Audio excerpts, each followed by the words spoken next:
pleine forme, j'espère, pour cette seconde journée des Assises qui va s'ouvrir avec la communication d'une première prise de position du CNAEMO qui nous est communiquée par Claire Vigneault, qui est administratrice du CNAEMO. Claire, je vous en prie.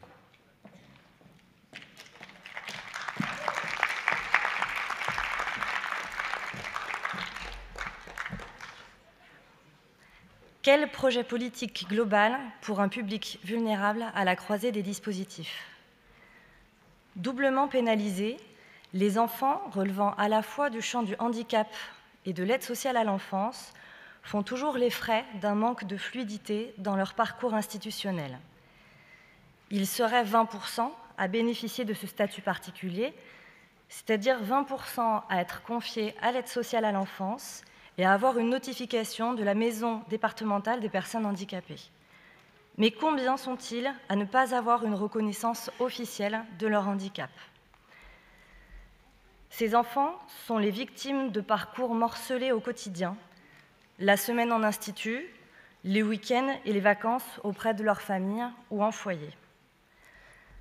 Dans un rapport de 2015, le défenseur des droits de l'enfant, Jacques Toubon, estime que, pour bon nombre de situations, l'entrée dans le dispositif de protection de l'enfance peut apparaître motivée par des carences institutionnelles.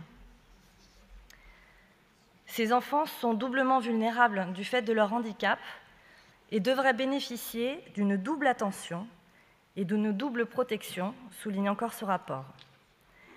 Ces enfants, injustement stigmatisés, sont les victimes de politiques publiques distinctes, de cloisonnement institutionnel, de l'empilement des dispositifs et de la multiplicité des acteurs. De plus en plus nombreux sont ceux qui, à l'instar d'Éric Delmar, défenseur des enfants depuis 2020, plaident en faveur de l'urgence d'un décloisonnement des secteurs, alertant sur ces organisations en silo qui créent des ruptures de parcours. L'un des enjeux majeurs est d'arriver à identifier ce public spécifique en favorisant un repérage précoce de cette double vulnérabilité.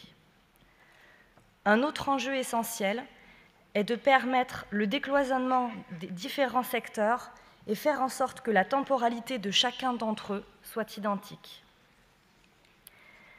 Il est essentiel de porter un projet politique global permettant à des structures de proposer des réponses innovantes en termes d'accompagnement, mais également de créer et d'étendre des dispositifs d'intervention adaptés aux problématiques croisées de la protection de l'enfance et du handicap. MEX adossé à un ITEP, service d'évaluation et d'accompagnement dédié aux enfants porteurs d'un handicap psychique et confiés à l'aide sociale à l'enfance, partenariat formalisé avec des services de pédopsychiatrie, cadres ASE ayant des fonctions transversales pour faciliter les coopérations, etc. Faire preuve de créativité en termes de réponses adaptées permettrait assurément de réduire les risques de rupture de parcours et d'accompagner au mieux les enfants et leurs familles. L'intérêt de l'enfant doit primer et permettre de sortir des rivalités institutionnelles. C'est le pari que fait le CNAEMO, c'est le pari que nous faisons tous. Merci. Merci.